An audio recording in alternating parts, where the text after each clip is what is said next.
और अब आपको एक और अहम खबर से रूबरू कराते हैं। देश का सियासी माहौल एक बार फिर से गर्माने वाला है।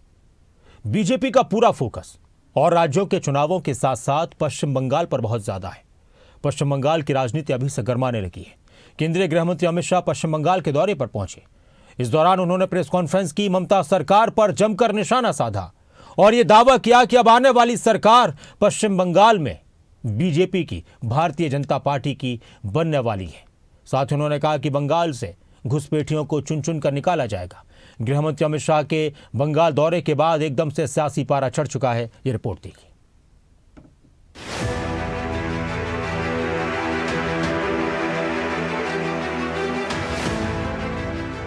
दिल्ली और बिहार की चुनावी जंग फतह करने के बाद बीजेपी का पूरा फोकस 2026 में होने वाले चुनावी राज्यों पर है। अगले साल देश के 4 राज्यों में विधानसभा चुनाव होने जा रहे हैं। इसको लेकर केंद्रीय गृह मंत्री अमित शाह ने सियासी माहौल तैयार करना शुरू कर दिया है। गृह मंत्री अमित शाह 2026 में होने वाले 4 राज्यों असम, पश्चिम बंगाल, केरल और तमिलनाडु में विधानसभा चुनाव के दौरे पर निकल चुके हैं। अमित शाह असम में 2 दिन तक मंथन करने के बाद पश्चिम बंगाल पहुंचे। पश्चिम बंगाल चुनाव को लेकर रूपरेखा तैयार की, प्रेस वार्ता कर आगामी चुनाव में जीत का दावा किया। गृह मंत्री अमित शाह ने पश्चिम बंगाल की मुख्यमंत्री ममता बनर्जी पर निशाना साधते हुए कहा कि पिछले 14 साल से डर और भ्रष्टाचार पश्चिम बंगाल की पहचान बन चुके हैं।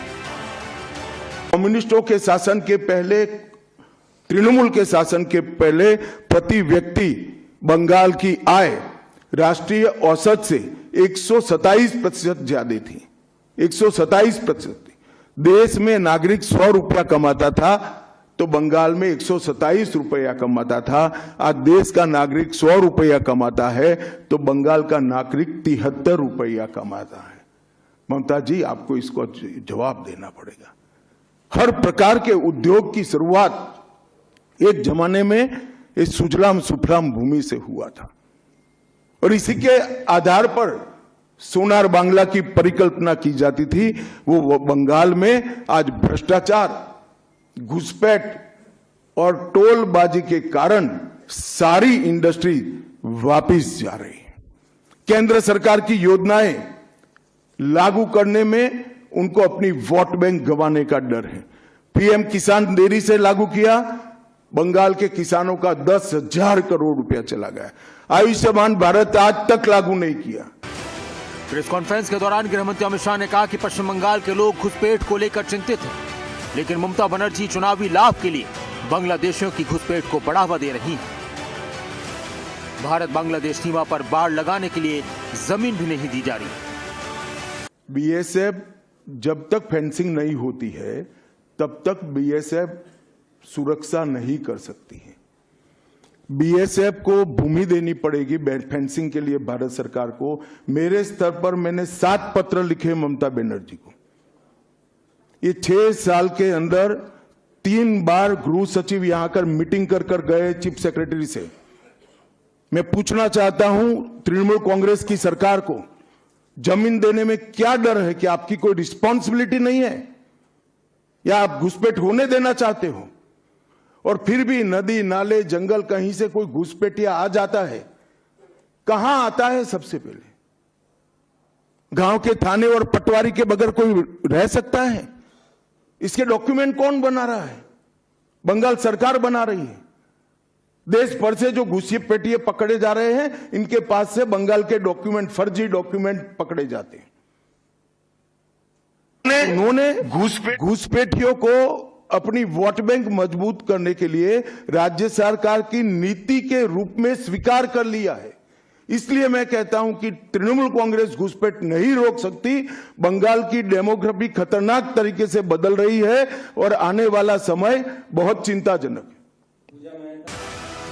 गृहमंत्री अमित शाह ने भारत बांग्लादेश सीमा की घेराबंदी के लिए जमीन न देने का ममता बनर्जी पर और उनकी सरकार पर बड़ा आरोप लगाया। तो वे दावा भी कर रहे हैं कि अगला चुनाव घुसपैठ रोकने और घुसपैठियों को हटाने के मुद्दे पर लड़ा जाएगा और अगले चुनाव में जैसे ही बीजेपी की विजय होती है तो पश्चिम बंगाल से घुसपैठियों को चुन चुन कर निकाला जाएगा। कि असम में घुसपैठ क्यों बंद हो गई? त्रिपुरा में घुसपैठ क्यों बंद हो गई? गुजरात और राजस्थान की बॉर्डर पर घुसपैठ क्यों नहीं होती है? पंजाब की बॉर्डर पर घुसपैठ क्यों नहीं होती है? कश्मीर की बॉर्डर पर घुसपैठ क्यों नहीं होती है? सिर्फ बंगाल में क्यों होती है? क्योंकि आपकी निगहबानी में घुसपैठ कराई जाती है और बंगाल को धीरे धीरे डेमोग्राफी चेंज कर कर आपकी वोट बैंक को पुख्ता करनी चाहती है। मगर ये लंबा नहीं चलेगा। बंगाल की जनता अब जान गई है और इसके खिलाफ लामबंद भी हो रही है। और मुझे मालूम है अगला चुनाव घुसपैठियों को निकालने के मुद्दे पर और घुसपैठ रोकने के मुद्दे पर लड़े जाने वाला है। को भारत में कोई डर नहीं है, ममता सरकार भी उनका कुछ नहीं बिगाड़ सके, ये बीजेपी का वादा है। युवाओं को डरने की कोई जरूरत नहीं है। ये भारतीय जनता पार्टी का वादा है। जो शरणार्थी बंगाल में आए हैं वो भारत के नागरिक है, इनका कोई नुकसान नहीं कर सकता, ममता बनर्जी भी नहीं कर सकती। नए साल की दस्तक देने से पहले गृह मंत्री अमित शाह 2026 में होने वाले चुनावी राज्यों में जीत का दावा कर रहे हैं और पश्चिम बंगाल पर बीजेपी का फोकस बहुत पुराना है और अब नए सिरे से पश्चिम बंगाल की जंग को जीतने की तैयारी शुरू कर दी गई। बीजेपी जमीनी हकीकत को परख रही है। चुनाव जीतने के लिए कार्यकर्ताओं को मंत्र दिए जा रहे हैं, विरोधियों को ललकारा जा रहा है और बांग्लादेशियों को इंडिया से बाहर निकालने का दावा किया जा रहा है। न्यूज डेस्क, खबर अभी तक।